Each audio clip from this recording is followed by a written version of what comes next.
Whether you want to talk about UFOs over Michigan or the fact that fewer than 16,000 donors, this from the Washington Post by Michelle Yee-Healy, fewer than 16,000 donors accounted for half the federal campaign contributions in 2016.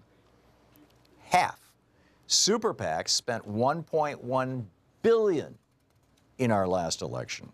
$1.1 billion. Super PACs didn't even exist before Citizens United. Wealthy individuals accounted for 64% of the contributions to the super PACs. So we basically, 16,000 donors accounted for half of all campaign contributions. I would guess that it's probably a few hundred or a few thousand maybe at the most that probably accounted for, you know, somewhere between a quarter and a third, although this doesn't break those numbers out like it should. There's the very real possibility of a government shutdown tonight. We'll see how this goes and what happens and if it happens and all that sort of thing.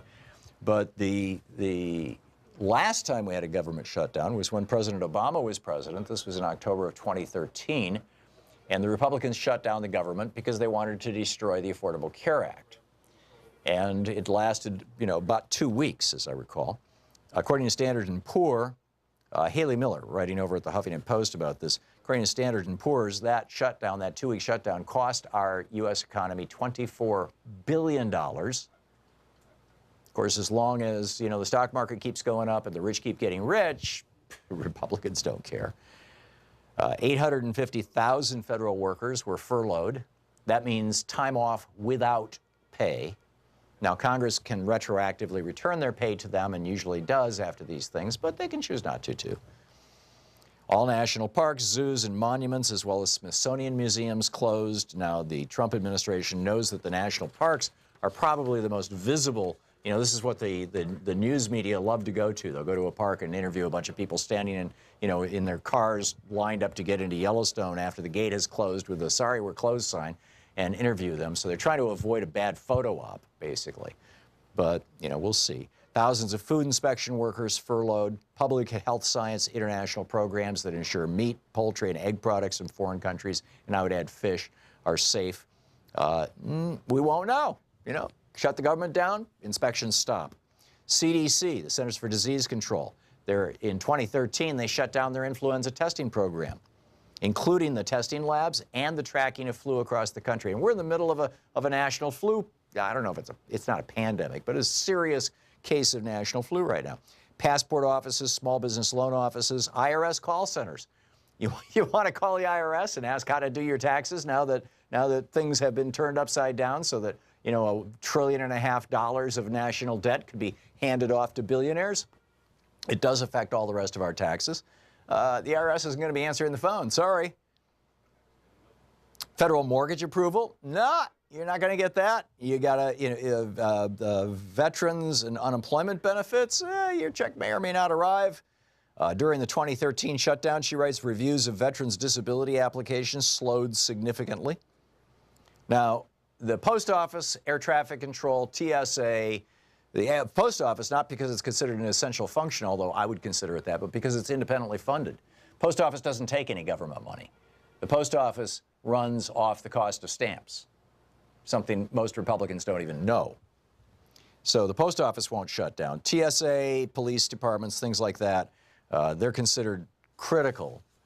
And Social Security checks will probably still go out, although if you're asking for a replacement card or Medicare information, good luck. And, of course, the special counsel will continue to operate. So we'll see where that goes. I found a fascinating piece by Carol Anderson over at the Huffington Post today. It was titled, she's a new op-ed writer for the Huffington Post, and she's the author of a, hang on just a second, trying to get to the page here. She's the author of a new book called White Rage, The Unspoken Truth of Our Racial Divide, and has a new one coming out, One Person, One Vote. Carol Anderson, a historian and professor of African-American studies at Emory University in Atlanta. And the title of it was, Why Do Republicans Hate America? And I think it's a really good question. I don't think it's so much that they hate America. I think it's that they hate the ideas upon which America was founded. That is, one man, one vote, egalitarian rule, we the people, of, by, and for we the people, the general welfare, which is mentioned in the preamble of the Constitution, the opening of Article 1, Section 8, the closing of Article Section 1, Article 1, Section 8, all of it. I think that's what they hate. And in fact, I'll back that up in a few minutes. She points out, first they tried to blow up the Affordable Care Act and deny millions of people health coverage and take us back to the good old days where if you got seriously sick, your health insurance company could just dump you. And when they did this, they didn't hear any hearings. They didn't listen to any expert testimony. And yet this is a sixth of the American economy. They passed a tax bill that adds $1.5 trillion to our deficit with no investments in infrastructure or childcare or education or health care or anything to show for it. And then after that, Paul Ryan says, next, we're coming after your entitlements, in quotes, Medicare, Social Security, and Medicaid.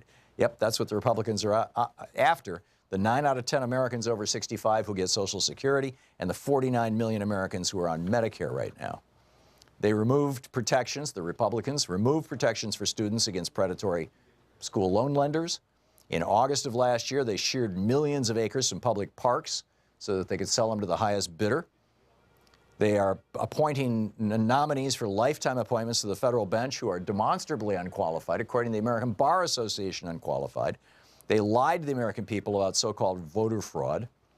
They undercut the development and use of renewable energy to suck up to their fossil fuel petro-billionaire donors. The same thing with opening up offshore drilling. They lit a short fuse, she writes, under America's soft power, abdicating our leadership on climate change, removing human rights and democracy as goals of U.S. foreign policy. And no, that's not an exaggeration. Rex Tillerson actually said that. Jeff Flake, Senator Jeff Flake, you know, he's being treated by the media like he's some hero standing up to Trump. Well, he voted to destroy the Affordable Care Act. He voted for the tax code to benefit his donor class, the super rich. And he voted to scuttle a nation's environmental protections. So this is where we're at. So why do the super rich hate America? Well, it's not so much that they hate America, it's that they want to turn America into a third world country. It's a lot easier for billionaires to control the politics of a country if there's not a functioning democracy. I mean, there's countries all over the world where this is absolutely the case. And if you go back to sanders.senate.gov/Koch-brothers, Bernie put the 1980 Libertarian Party platform on his website. I'm assuming the link is still good. I printed this out years ago. And this is from literally the platform on which David Koch ran for vice president of the United States in 1980. We urge the repeal of federal campaign finance laws. We favor the abolition of Medicare and Medicaid programs. We favor the deregulation of the medical insurance industry. We favor the repeal of the fraudulent and increasingly oppressive Social Security system. We propose the abolition of the governmental post office. We oppose all personal and corporate income tax, including capital gains taxes. We support the eventual repeal of all taxation. See, if the billionaires had their way and they kneecapped our government and they did away with these programs, what it means is we would become more and more and more dependent upon, quote, charity. In other words, the billionaires. This is what this is all about. We support the abolition of the Environmental Protection Agency. Well, they're getting that. We support the abolition of the Department of Energy. Well, you got Massey writing energy policy for Rick Perry. We want to dissolve the Department of Transportation. We oppose all laws requiring an individual to use seatbelts, airbags, or crash helmets. We want to abolish the Federal Aviation Administration and the Food and Drug Administration.